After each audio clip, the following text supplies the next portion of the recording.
Bubble টি খেয়েছেন কখনো? স্বচ্ছ গ্লাস ভর্তি উজ্জ্বল রঙের পানীয়, নিচের দিকে ভেসে বেড়াচ্ছে গাঢ় রঙের ছোট ছোট বল। একটু ভিন্ন ধারার এই পানীয়টি বাবল টি অথবা বোবা টি বা ব্ল্যাক পার্ল টি নামে পরিচিত। জনপ্রিয় কিছু পানীয়ের নাম বলতে বললে আপনার মাথায় হয়তো প্রথমেই আসবে চা, কফি কিংবা কোল্ড ড্রিঙ্কসের কথা। তবে এসব পানীয়ের পাশাপাশি জেনজি এবং আলফাদের কাছে বর্তমানে ব্যাপক জনপ্রিয় একটি পানীয় এই বাবল টি। বাবল চায়ের উৎপত্তির গল্প জানতে হলে পিছিয়ে যেতে হবে 17 শতকে। তাইওয়ানের ঐতিহ্যবাহী চা পানের সংস্কৃতিতেই ছিল বাবল চায়ের কথা। 17 শতকে এর উদ্ভাবন হলেও 1980 সাল পর্যন্ত সেভাবে জনপ্রিয় হয়নি এই চা। 1980 সালের পর থেকে নতুন পদ্ধতিতে তৈরি বাবল চাই আধুনিক সময়ের বিখ্যাত বাবল টি। বিশেষ করে এর উপকরণ ও তৈরির পদ্ধতিতেও বদল এসেছে এ সময়।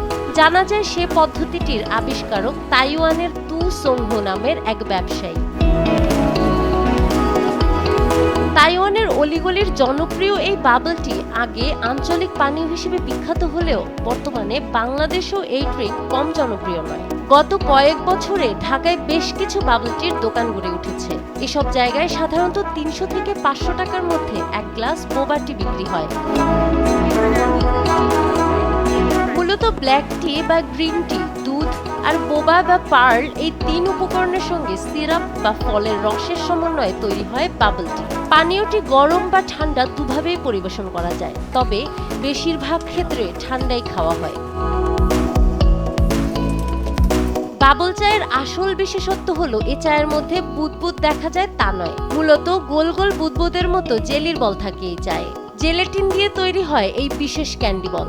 এগুলো ট্যাপিওকা বল বা ফলের জেলি দিয়ে তৈরি হয়। ট্যাপিওকা বা শিমুল আলুর শুকনো গুঁড়াকে বলা হয় ট্যাপিওকা স্টার্চ। তাইওয়ানের সীমানা পেরিয়ে অন্য দেশে যেতে শুরু করার পর আসল বাবল চায়ে অনেকটাই পরিবর্তন আসে। তাইওয়ানের বাবল টি এর এক এক দেশে এক এক রকম স্বাদ রয়েছে। সিঙ্গাপুর, জাপান, কোরিয়ায় এই চা বানানোর সময় উপকরণ কিছুটা আলাদা থাকে। নানা রকম পরীক্ষা নিরীক্ষাও শুরু হয় এই চা নিয়ে। নাহার বৃষ্টি, দেশ টিভি।